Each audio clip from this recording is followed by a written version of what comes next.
మంచిది. శ్రేష్టకరమైనటువంటి సమయంలోనికి మనం వచ్చి ఉన్నాము. దేవుని యొక్క వాక్యాన్ని బోధించే ముందుగా వాక్యపట్నాన్ని సహోదరులు చదివినటువంటి లక్ష్య గారు చదివి వినిపించుకున్నారు. ఏం చెప్తా ఉన్నాడంటే, కడవరి దినంలో కొందరు అబద్ధికులు వేషధారుల వలన మోసపరచు ఆత్మలయందు దయ్యముల బోధయందు లక్ష్యం ఉంచి విశ్వాస భ్రష్టులు అవుతారని ఆత్మ తేటగా చెప్తూ ఉన్నాడు. పరిశుద్ధాత్ముడు వారి విషయాల్లో తేటగా చెప్తా ఉన్నాడని బైబిల్ స్పష్టంగా మనకు తెలియజేస్తా ఉన్నాం. అయితే మనుషులు ఏం చేస్తా ఉన్నారు అంటే, ఈనాడు లోకపరమైనటువంటి పల ఆచారాలను మనుషుల యొక్క జీవితాల్లో వృద్ధి విడిచిపెడతా ఉన్నారు. వాస్తవానికి ప్రభువైన యేసుక్రీస్తు వారు భూమి మీదకి వచ్చినటువంటి గొప్ప ఆలోచన, ప్రభువైన యేసుక్రీస్తు వారు భూమి మీదకి వచ్చినటువంటి ఆలోచన ఏంటంటే, భూమి మీద ఏ మనుషుడు చనిపోకూడదు, పాపము చేత ఏ మనుషుడు చనిపోకూడదు, పాపముతో వాడు చనిపోతే వాడికి ప్రయోజనకరమైనది ఏది లేదు, పాప విమోక్షం నుంచి విడుదల పొందాలని వాస్తవానికి యేసుక్రీస్తు వారు మారు మనసుకు తగినటువంటి ఫలాలు మీరు ఫలించిందని చెప్తా ఉన్నాడు. యోహాను గారు కూడా అదే చెప్తా ఉన్నాడు. ఏ ఫలాలు ఫలించమన్నాడు? మారు మనసుకు తగిన ఫలాలు ఫలించండి మీరు అని చెప్తా ఉన్నాడు. ప్రభువైన యేసుక్రీస్తు వారు కూడా ఏం చెప్తున్నాడు అంటే, మీరు మారు మనసు పొందండి. అలాగే అపోస్తలుడైన పేతురు గారు కూడా చెప్తా ఉన్నాడు, మీరు మారు మనసు పొంది ప్రతివాడు ప్రభువైన యేసుక్రీస్తు నామమున బాప్తిసం పొందండి అని చెప్తున్నారు. ఎవరి నామమున? ప్రభువైన యేసుక్రీస్తు నామమున. ఇప్పుడు ప్రభువైన యేసుక్రీస్తు నామమున బాప్తిసం పొందాల్సినటువంటి ప్రజలు, ప్రభువైన యేసుక్రీస్తు వారి యొక్క మరణ పునరుద్ధానం గురించి ప్రకటించాల్సినటువంటి సేవకులు చాలా మంది జనాల విషయాల్లో, అలంకరణ విషయాల్లో వాళ్ళని గలిబిలి చేస్తా ఉన్నారు. అలంకరణ అనేది భౌతికమైంది. అలంకరణ అనేది భౌతికమైంది. అయితే యేసుక్రీస్తు వారు ఎంతమందిని స్వస్థపరిచినా, ఎంతమందిని బాగుపరుస్తా ఉన్నా కూడా ఆయన ఏమంటున్నాడంటే, నీ విశ్వాసం ని స్వస్థపరిచింది అని చెప్తా ఉన్నాడు యేసుక్రీస్తు వారు. అలాగే ఆయన ఒక బావి దగ్గరకు పోయినప్పుడు అక్కడ ఒక ఆమె ఉంది, తెలుసుగా మీ అందరికీ. ఆమె, నేనిచ్చే నీళ్లు నువ్వు తాగకూడదు, తాగమాకు అని చెప్తా ఉంది. అయితే యేసుక్రీస్తు ఏమన్నాడంటే, నేనిచ్చే నీళ్లు ఉన్నాయి, ఆ నీళ్లు నువ్వు తాగితే నువ్వు ఎప్పుడు దప్పి కావు అని చెప్తున్నా. ఆమె ఎలాంటి నీళ్లు ఏందో అడిగిన తర్వాత యేసుక్రీస్తు వారికి ఆమె సంభాషణ చేసి చెప్పిన తర్వాత ఆమె వస్త్రాలు మార్చినట్లు ఎక్కడన్నా కనపడిందే మనకి? వస్త్రాలు మార్చినట్లు ఆమె కనపడిందే? వస్త్రాలు మంచి వేసుకొనిరా, మంచి తెల్లని బట్టలు వేసుకొనిరా అని చెప్తా ఉందే. ఒకసారి తిమోతి రాసిన పత్రిక 1 తిమోతి 2వ అధ్యాయము 9-10 వచనాలు. ఒకసారి 1 తిమోతి రాసిన పత్రిక 2వ అధ్యాయము 9-10 వచనాలు. మరియు స్త్రీలను అనుకోయు స్వస్థ బుద్ధియు గలవారయుండి తగు మాత్రపు వస్త్రములను చేతనే కాని జడలతో నైనను బంగారముతో ముత్యములతో నైనను మిగులు వెలగల వస్త్రములతో నైనను అలంకరించుకొనక దైవ భక్తి గలవారమని చెప్పుకున్న స్త్రీలకు తగినట్లుగా సత్క్రియల చేత తమను తామే అలంకరించుకొనవలెను. దేని చేత? సత్క్రియల చేత. సత్క్రియలు చేస్తున్నారు వాళ్ళు, పనులు చేస్తున్నటువంటి సత్క్రియలు ఏమున్నాయో ఆ సత్క్రియల చేత వాళ్ళని అలంకరించుకోమని చెప్తా ఉన్నాడు తిమోతి. చూడండి, చాలా మంది కూడా ఈనాడు సంఘాల్లో ఉన్నటువంటి బోధకుల విషయాల్లో వాళ్ళు ఏమని ప్రకటనలు చేస్తారా అంటే, ఇదిగో నీ గాజులు ఉన్నాయా, నువ్వు క్రైస్తవురాలే కాదు, నీకు బొట్టు ఉందా, నువ్వు క్రైస్తవురాలు కాదు, నీకు మెట్టలు ఉన్నాయా, నువ్వు క్రైస్తవురాలు కాదు. వాస్తవానికి నీ బాధ్యత ఏంది? ఇప్పుడు నా బాధ్యత ఏంది? మీకు వాక్యం చెప్పడం నా బాధ్యత, అంతేనా?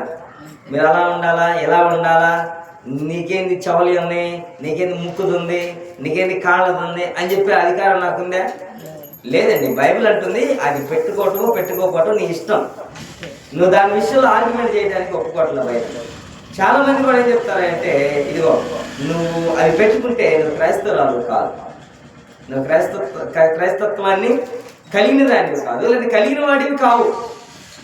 సరే, పురుషులు స్త్రీల కంటే మెట్టెలు, చవలి, బొట్టు, పువ్వులు ఇవన్నీ తీయాలి. మరి మగవాడు రక్షణ పడిన తర్వాత మగవానికి ఏం తీయాలి? ఏం తీయాలండి? ఏం తీయాలా? తలకాయ తీసేయాలి, అంతేగా? అంతేనే కదా. ఇప్పుడు చాలా మంది కూడా సంఘాల్లో వాక్యాన్ని ప్రకటించండి రా అయ్యా అని యేసుక్రీస్తు చెప్తున్నాడు. అదే శిష్యులకి చెప్తున్నాడు కదా, మీరు సర్వలోకానికి వెళ్ళి సర్వ సృష్టికి సువార్త ప్రకటించండి. ఎంతమందికి ప్రకటించమన్నాడు? సర్వలోకానికి వెళ్ళి సర్వ సృష్టికి మీరు సువార్తను ప్రకటించండి. మీ బాధ్యత ఏంది? సువార్తను ప్రకటించాల్సినటువంటి బాధ్యత మీది. మీరు సువార్తను ప్రకటన చేయండి. వస్త్రాల విషయాల్లో, పూల విషయాల్లో, జడల విషయాల్లో మీకు అవసరమా అంటున్నాడు యేసుక్రీస్తు వారు. బైబిల్ చెప్తుంది అదే కదా. చాలా మంది కూడా ఏం చెప్తారంటే, నల్లని చీర, నల్లని చొక్కా వేశారనుకో, ఇదిగో ఈ చీర సైతాన్ది అని చెప్తారు. నిజంగానే సైతాన్దే ఏమండి? ఇప్పుడు పుట్టుకతోనే మనుషునికి వస్త్రాలు లేకపోయినా, పుట్టుకతో మనుషులకు వస్త్రాలు ఉంటాయి?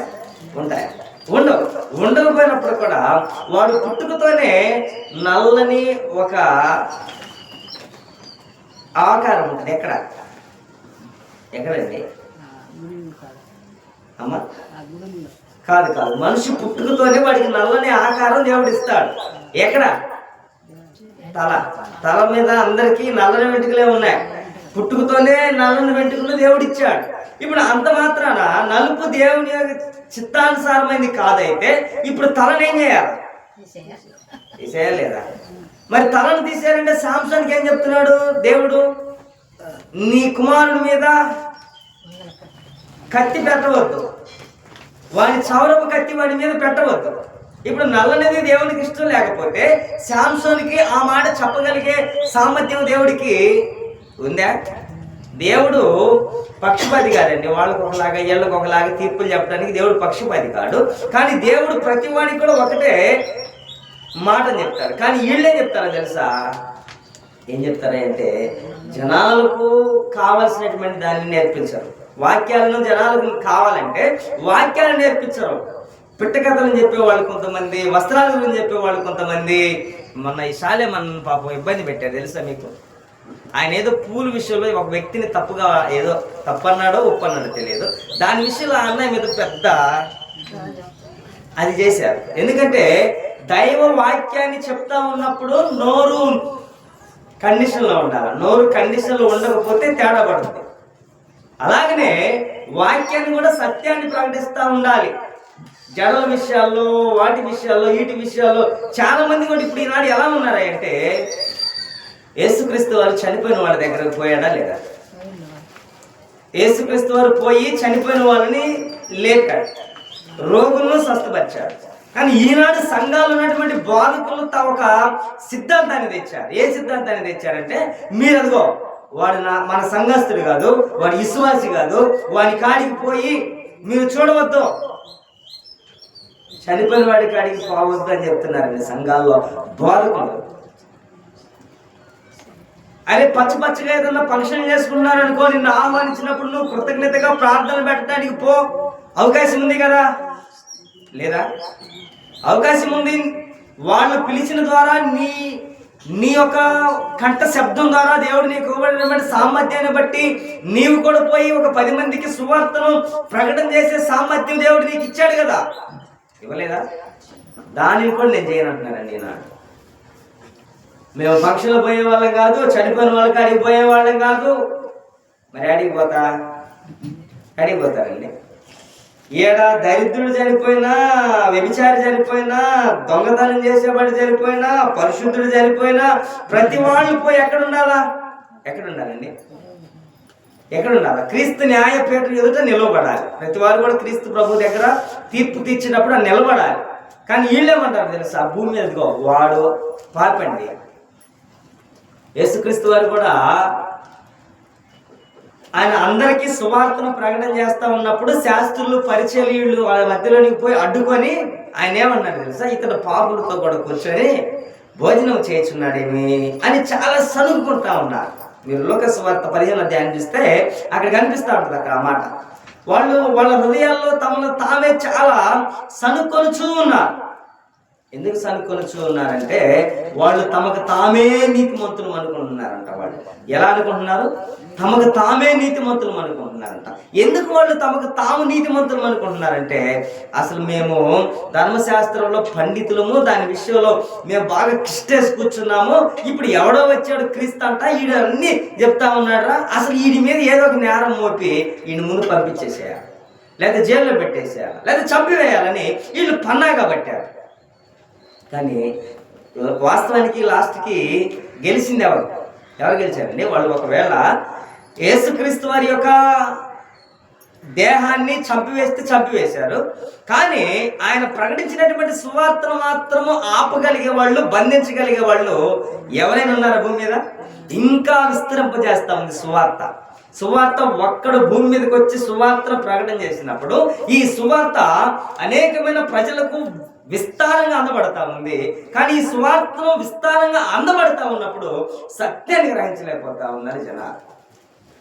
మీరు ఉదాహరణకి మార్కెట్కి పోండి, ఏదైనా కాయలు తీసుకోవాలనుకోండి, లేకపోతే ఇంట్లోకి కూరకు అవసరమైన వస్తువులే తీసుకోవాలనుకోండి, వాడు వేసినవి అన్నీ తీసుకొని వస్తారా?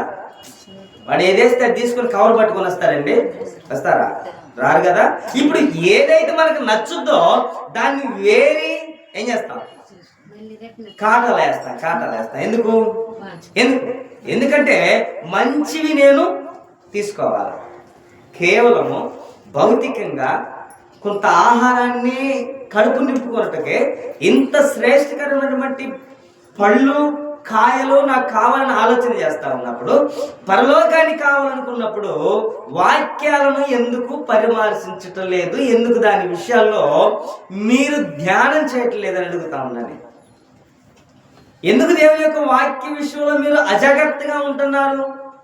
ఎందుకు మీరు దేవుని యొక్క వాక్యం పట్ల శ్రద్ధ లేకుండా ఉంటున్నారు? ఎందుకండి వస్త్రాలు ఏమన్నా దేవుని చిత్తమని అండి? దేవుని చిత్తమనియా? కాదు. ఒకళ్ళు ఏమంటారంటే ఐఎమ్ వైట్, మొత్తం కింద నుండి పైదాకా మొత్తం వైట్ అయితేనే నాకు దేవుడు నాకు ఆత్మనిస్తాడండి అంటారు. అవునా? ఇస్తాడా? దేవుడు హృదయాలను పరిశీలించేవాడండి, వస్త్రాలు పరిశీలించేవాడు కాదు. వస్త్రాలను పరిశీలించేవాడైతే వస్త్రాలు చాలా మంది ఈనాడు టౌన్కి పోయి చూడండి, చాలా మంది తెల్ల వస్త్రాలు వేసుకొని కోర్టు దగ్గర నిలబడతారు. ఎవరండి? లాయర్లు తెల్లని బట్టలు వేసి పైన నల్ల కోట్ వేస్తారు. ఇప్పుడు ఆ కోట్ తీసిన తర్వాత ఎలా ఉంటారు? వాళ్ళు తెల్లని బట్టలతో ఉంటారు. ఇప్పుడు అంత మాత్రం వాళ్ళు పరిశుద్ధులు అవుతారా? ఏందండి? అవుతారా? మరి తెల్లని వస్త్రాలు అయితేనే పరిశుద్ధులు అంటా ఉన్నారు ఒక గుంపు ఏమంటున్నారా అంటే, వాళ్ళు అంటారు, అదిగో మేము రోజు కలర్ వేస్తే మాకు ఒక ప్రత్యేకత. దేవుడు వస్త్రాల విషయాల్లో ప్రత్యేకంగా ఉండమనలా, దేవుడు అలంకరణ విషయాల్లో ప్రత్యేకంగా ఉండమన్నాడు. తగుమాత్రపు వస్త్రాల మీద ధరించంటే తీమాకండి ఆయన చెప్తా ఉన్నాడు. కానీ వీళ్ళేం చెప్తారంటే అసలేమనకూడదు పో. చాలా మందిని కూడా సంఘాల నుంచి వస్తూ వాళ్ళని చూస్తూ ఉన్నప్పుడు వాళ్ళ విషయాల్లో నిజంగా బాధ కలుగుద్దండి. కొన్ని ఆలోచనలు ఉంటాయి వాళ్ళకి, కొన్ని ధరించాలని ఉంటాయి. కానీ వీళ్ళేం చెప్తారో తెలుసా? అవన్నీ వేయకూడదబ్బాయ్, వేయాల్సింది దేహానికి కాదు, తాళం. మరి దేనికి వేయాలా? హృదయానికి వేయాల తాళం. హృదయానికి తాళం వేయాలండి. దేహానికి తాళాలు మీరు బంధించడానికి మీరేమన్నా తీర్పరండి వాళ్ళు కాదండి. మీరు తీర్పు తీర్చకండి అన్నాడు కదా మత్తయి రాసిన సువార్తలో. మీరు తీర్పు తీర్చకండి, మీకును తీర్పు తీర్చబడుద్ది, కాబట్టి మీరు తీర్పు తీర్చవద్దు అంటున్నాడు. కానీ వీళ్ళేం చేస్తున్నారు తెలుసా? శరీరంలో ఉన్నటువంటి దేహానికి బంధకాలు వేస్తా ఉన్నారు. కానీ ఆత్మ సంబంధంగా హృదయాలకు బంధన ఇవ్వండి. హృదయాలకు ఏ వాక్యాలు కావాలో అందించండి. హృదయాలకు వాళ్ళకి కావాల్సినటువంటి ఆలోచనలు ఎందుకు పుట్టించండి. అదేమంటున్నాడు అక్కడ 11వ వచనంలో 10వ వచనంలో, దైవ భక్తి గలవారమని చెప్పుకొనుచు. ఎలా? దైవ భక్తి గలవారమని చెప్పుకొనుచు స్త్రీలకు తగినట్టుగా సత్క్రియల చేత తమను తామే అలంకరించుకొనవలెను. ఎలా అలంకరించుకోవలను? సత్క్రియల చేత. నువ్వు చేస్తున్న పనులను బట్టి నీకు అలంకరణ వస్తుంది. వస్త్రాలు వేస్తే అలంకరణ వస్తుందండి? వస్తుందా? అలంకరణ వేసిన వాళ్ళు ఎంతమంది వస్త్రాలు వేసి మరలా ఇంటికి వచ్చినాక యుద్ధాలు చేసేవాళ్ళు లేరండి. అదే బట్టలు అయితే గుర్తుపడతాం మనం, అదే తెల్ల బట్టలు అయితే గుర్తుపడతాం. మరలా ఇంటికి వచ్చిన తర్వాత యుద్ధాలు చేసి పొర్లాడే అవన్నీ నలుపు అవుతాయి కాబట్టి గుర్తుపడతాం. వస్త్రాలు తీసేసిన తర్వాత యుద్ధాలు ఉంటాయి. కానీ దేహాల విషయాల్లో మీరు వస్త్రాల విషయాలు ఆలోచించేయమాట. చాలా మంది అంటారు నేను చవలి పెట్టుకోవచ్చండి అని అడుగుతారు. ఏమండి, ఎందుకు వీళ్ళు ఈ విషయాల్లో అజాగ్రత్తగా ఉంటున్నారా అంటే, దైవ భక్తి గలవారు అని చెప్పుకొనుస్తూ స్త్రీలు తగినట్లుగా సత్క్రియల చేత తమను తామే అలంకరించుకొనుదు వలెను. ఎవరు అలంకరించుకోవాలి? తమను తామే అలంకరించుకోవాలి. ఎలా అలంకరించుకుంటారండి తమను తామే? వస్త్రాలు ధరించమని నేను చెప్పా, మీరు తెల్లని వస్త్రాలు కొనుక్కున్నారు. చవలి తీయమని నేను చెప్పా, మీరు చవలి తీసేశారు. మెట్టెలు తీయమని చెప్పా, తీసేశారు. పూలద్దని చెప్పా, తీసేశారు. కానీ హృదయానికి కావాల్సింది ఏందో అందించాలి కదా. ఇప్పుడు దేహ విషయంలోనే, మనుషుడు చూస్తున్న విషయంలోనే నువ్వు అలా ఉన్నావు అని నువ్వు ఆలోచన చేసి వాళ్ళకి చెప్తా ఉన్నప్పుడు, మరి పరలోక రాజ్యము సంపాదించుకోవాలంటే నువ్వు ఏమందించాలి వాళ్ళకి? నువ్వు వాళ్ళకి ఏమందిస్తున్నావు? నువ్వు వాళ్ళకి ఏమందిస్తున్నావా అంటే, నువ్వేమందిస్తున్నావంటే లోకపరంగా ప్రత్యేకమైన జనాంగంగా నేను ఉండాలి అని చెప్తాను. నిజమండి. ఇప్పుడు ఈ మైక్ ఉంది, కరెంట్ ఉంటేనే ఇది చెప్పగలుగుతుంది. అంటే లేకపోతే చెప్పగలిగితే ఉత్తమ మైక్ తీసుకుని పెద్ద పెద్ద క్యాకులే చెప్తున్నాను అనుకో, వినపట్టలేదని నన్ను ఏమంటారండి? తిక్కలోడు అంటారు. కరెంట్ పోయినాక పెద్ద పెద్ద మైక్ తీసుకొని పెద్ద పెద్ద గట్టిగా ఆశ్చర్య చెప్తా ఉన్నాను అనుకో, ఇప్పుడు ఏమంటారు నన్ను? అరే తిక్కలోడా, దాంట్లో కరెంట్ లేదు అబ్బాయి, నీ మాట బయటికి పోదు అని చెప్తారు. అంతేనా?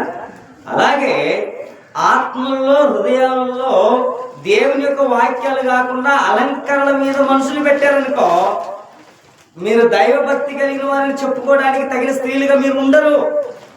ఎందుకంటే బైబిల్ స్పష్టంగా చెప్తా ఉంది, అలంకరణ తీసి మీరు మర్చిపోండి, ఎవరి ఇష్టం వాళ్ళండి. అంతేనా కదా? ఇప్పుడు ఒక్కొక్క సేవకుడు మాంసం ఎక్కువగా తినేవాడు ఉంటాడు, ఒక్కొక్క సేవకుడు అసలు మాంసం తినడు. అంతేనా కదా? అవునా కదండి? ఒక కుటుంబం బాగా మంచి బిల్డింగ్ లాగా కట్టబడి దాంట్లో అన్ని అమర్చబడతా ఉంటాయి, షోకేసులు అన్ని అమర్చబడతా ఉంటాయి. ఇప్పుడు ఒక్కొక్కరి ఇళ్లలో ఏముండదు, ఒక్కొక్కరికి ఉండటానికి ఇల్లు కూడా ఉండదు. ఇప్పుడు అంత మాత్రాన ఏం చేయాలా? అంత మాత్రాన ఇప్పుడు ఈ ఉండాం వచ్చి లేనామ మీద అదొకలాగా చూస్తా ఉందనుకో, అది సత్క్రియ. ఏమండి? అది సత్క్రియ. బైబిల్ చెప్తా ఉంది కదా, నిన్ను వలె నీ పొరుగు వారిని ప్రేమించు అని చెప్తా ఉంది. కానీ వీళ్ళు ఏం చేస్తున్నారు తెలుసా?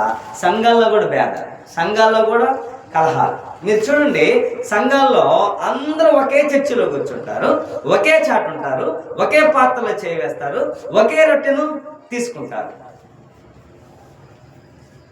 ఒకసారి ఆమెను పిలువమంటే ఏం చేస్తాం? తూర్పున్న మొఖం పరవడో దిక్కుద్ది. ఏం జరిగిందిరయ్యా మధ్యలో అంటే, ఆమె నాతో పలకతో ఎక్కడండి? ఎక్కడ?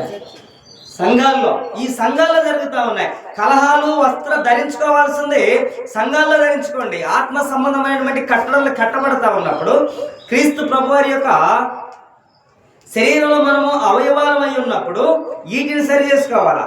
ఏలుకి దెబ్బ తగిలిందనుకో, అదే బాధ్యత నూరుకుంటామా? ఇలా తగ్గు అని అట్నే ఉంచామనుకో, తగ్గు దయ్యలు తగ్గదండి. దానికి ఏం చేయాలా? ఆ దెబ్బ తగిలిన చోట దూది పెట్టి రుద్ది ఆయింట్మెంటో, టీచరో, బ్యాండేడో ఏదో ఒకటి వేయాలి. అప్పుడే కదా తగ్గేది. నువ్వు తగ్గిపో అని అంటే అక్కడ తగ్గుద్దా? తగ్గదండి. కలహాలు, మచ్చరాలు ఇవన్నీ సంఘాల్లో